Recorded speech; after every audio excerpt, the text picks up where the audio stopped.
بسم الله الرحمن الرحيم إن الحمد لله نحمده ونستعين ونستغفر ونعوذ بالله من شرور أنفسنا ومن سيئات أعمالنا من يهده الله فلا مضل له ومن يضلل فلا هادي له وأشهد أن لا إله إلا الله وحده لا شريك له وأشهد أن محمدا عبده ورسوله. أما بعد، بدأنا ولله الحمد والمنة بالأمس بدراسة متن القواعد الأربع. Alustame Jumala nimel ja eile rääkisime 4 põhireeglist. قلنا أن هذا المتن في التوحيد. Ütlesime, et see raamat puudutab Jumala ainsust, tauhiidi. وكذلك ذكرنا أهمية دراسة التوحيد. Ja rääkisime tauhiidi õppimise tähtsusest. نعم، وذكرنا أن هذا المتن له أقسام ثلاثة نقسم إلى 3 أقسام. Ja rääkisime, et see raamat jaguneb 3 osaks. القسم الأول Esimene osa فيه مقدمة، وهذه المقدمة فيها أسباب السعادة. Selle esimeses osas on eessõna ja selles on mainitud õnne põhjused. نعم. القسم الثاني فيه أهمية دراسة التوحيد. Teine osa räägib tauhiidi õppimise tähtsusest. القسم الثالث فيه القواعد الأربع. Kolmas osa räägib siis sellest 4 põhireeglist või põhialusest. نعم. أيضا ذكرنا أننا لابد أن نفرق بين أولياء الرحمن وأولياء الشيطان.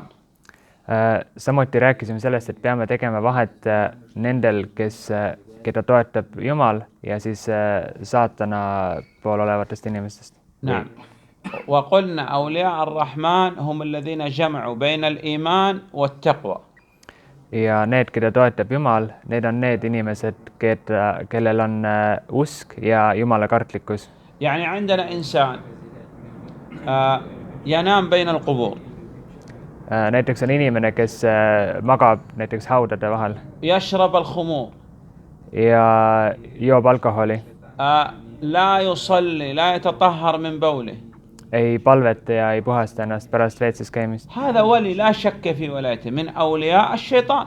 Ja see inimene on kahtlemata selle saatana pool olevatest inimestest. الولي من أولياء الرحمن لابد أن يطيع الله سبحانه وتعالى ولا يعصيه. نعم. Aga see, kes on kõige armulisema Jumala pool, see peab kahtlemata ka temale sõnakuulelik olema. نعم. أيضا أخذنا الأسباب السعادة. Samuti rääkisime õnne või õnnelikkuse põhjustest. وقلنا أسباب السعادة أن الإنسان إذا أعطي يعني عند النعمة يكون شاكر. Esimene punkt selle juures on see, et kui inimesele antakse mingi õnnistus, siis ta on selle eest tänulik.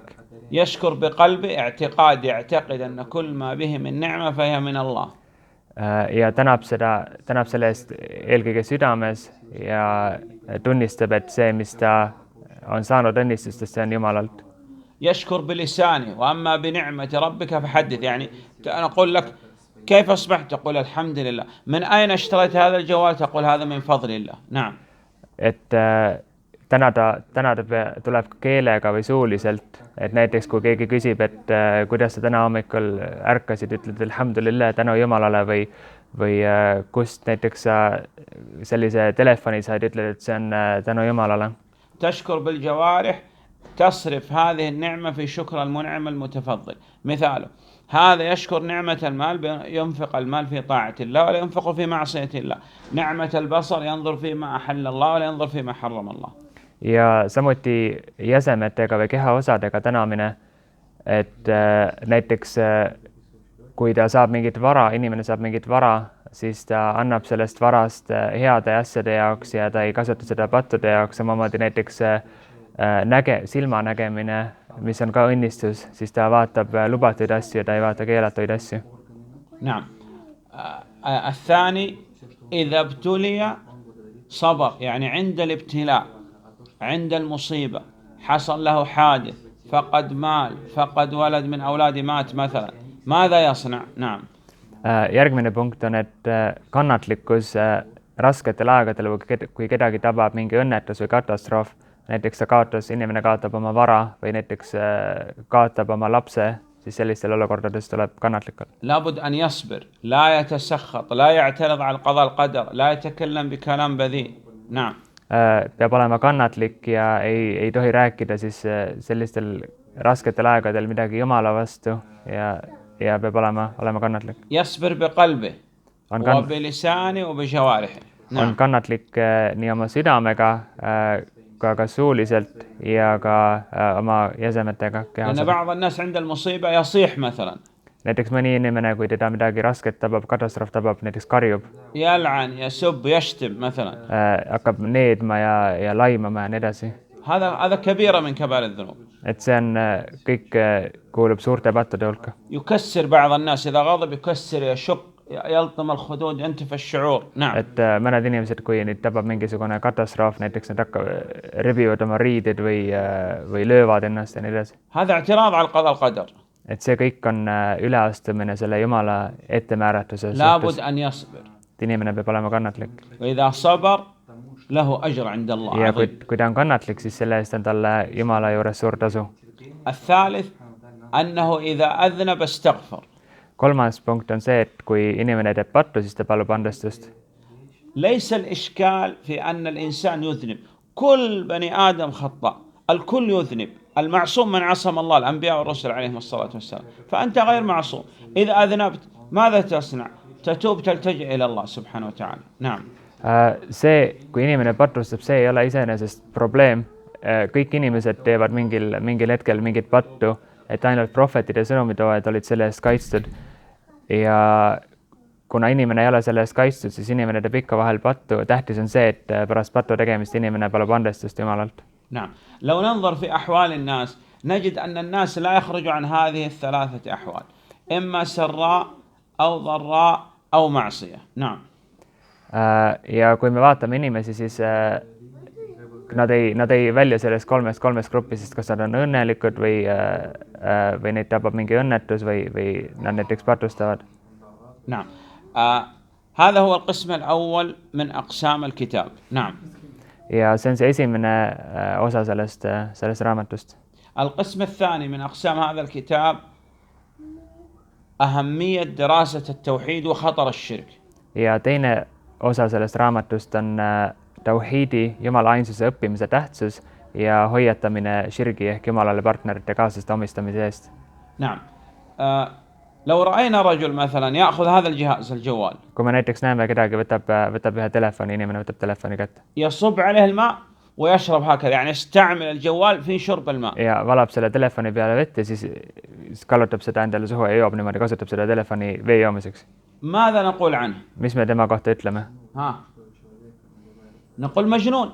Ütleme, et see inimene on hull. لماذا؟ Miks? لأنه لا يعرف أن هذا الجهاز ليس لشرب الماء. هذا الجهاز للاتصال إرسال الرسائل. Sest ta ei tea, et see seade, see telefon ei ole vee joomiseks, et see on näiteks telefonikõnede ja sõnumite ja nii edasi jaoks. طيب أنت الآن خلقت لماذا؟ Ja sina näiteks inimesena, mille jaoks sind loodi? لتلعب. Et mängida. تأكل. Süüa. تنام. Magada. لا. خلقت لغاية. نعم. Ei, kuid sind hoopis loodi ühe kindla eesmärgi jaoks. وهي عبادة الله سبحانه وتعالى. Ja see on Jumala teenimine. إذا اشتغلت في هذه الدنيا بعبادة الله والله سعدت. Ja kui sa veedad selle elu Jumalat teenides, siis sa saad ka õnnelikuks. وإذا تركت العبادة أنت مجنون مثل هذا الذي يستخدم الجوال في شرب الماء. Ja kui sa jätad Jumala teenimise, siis sa oled samamoodi hull, nii nagu see inimene, kes kasutab näiteks telefoni vee joomiseks. الآن مثلا عندنا لو تنظر في أهل الدنيا وأهل الآخرة. Kui me vaatame näiteks يعني الذين عندنا في الدنيا من يشتغل مثلا في العلم في التعليم في الإمامة في الخطابة في الدعوة. نعم. Kui me vaatame näiteks neid inimesi, kes selles elus tegutsevad ja veedavad oma aega näiteks teadmiste otsimisega ja Jumala juurde inimeste kutsumisega. ومن يشتغل في الدنيا مثلا يشتغل في الأعمال في البناء في التجارة في السيارات. نعم. Ja vaatame neid inimesi, kes tegutsevad ainult maise elu asjadega, näiteks ehitusel, autodega ja nii edasi. هؤلاء الذين يعني اشتغلوا بالعبادة حصلوا الدنيا ونسأل الله سبحانه وتعالى أن يعطيهم الآخرة. صحيح أم لا؟ نعم. Need inimesed aga, kes tegutsesid siis Jumala teenimisega, need inimesed said oma osa ka sellest maailmast ja me loodame, et nad saavad siis ka hea osa tulevases elus. وهؤلاء حصل الدنيا حتى يعني قد تكون الدنيا عندهم فيها شيء من المشاكل. نعم. ولا آخرة. نعم. Need inimesed aga, kes ainult maise eluga tegelesid, nad võisid ka saada mingi osa maisest elust, aga samas võisid neil olla ka probleemid ja tulevasest elust ei saa nad midagi.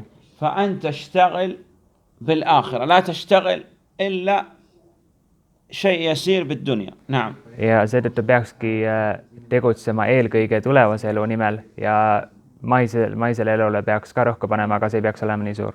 نعم. لأن الشيطان يضع شباك يصطاد بها الناس، مثل هذا عندما يصيد السمك يضع الشبكة حتى يصيد بها الأسماك، فالشيطان يضع لك شباك الشرك، يريد يوقعك في الشرك من حيث لا تدري. Nii nagu kalu püütakse võrguga, nii paneb ka saatan inimeste ette Jumalale kaaslaste omistamise võrgu ja püüab neid inimesi sinna sisse. نعم. فلا بد أن تحذر من الشرك. Ja seetõttu peabki olema inimene ettevaatlik širgi suhtes. نعم. وتتعلم التوحيد وتعمل به وتدعو إليه. Ja õppima tauhiidi, seda teistele õpetama ja teisi inimesi selle juurde kutsuma. نعم والله أعلم.